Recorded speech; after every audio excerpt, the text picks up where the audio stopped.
Hello, in this video I'm gonna show you what to do if your app downloading in Google Play Store is stuck on pending on OnePlus Open 5G.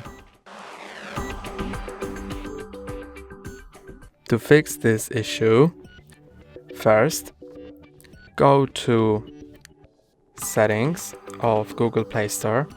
To enter Settings, go to the main screen of Play Store, go to your top right corner, click on your profile icon, then go to Settings, Network Preferences, and here click on App Download Preference.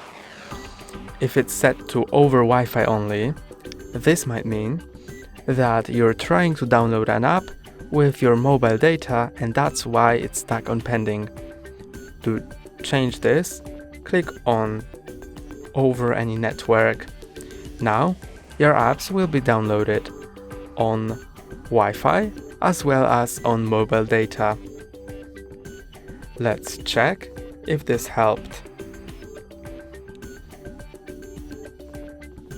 Click here, and now let's click on cancel and click on install again. And let's see if it works.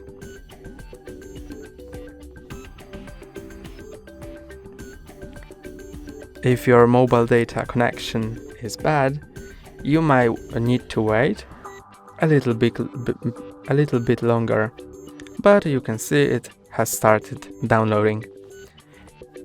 And if it didn't help, try just connecting to Wi-Fi network. This should help. That's all for today. Don't forget to like and subscribe. See you next time.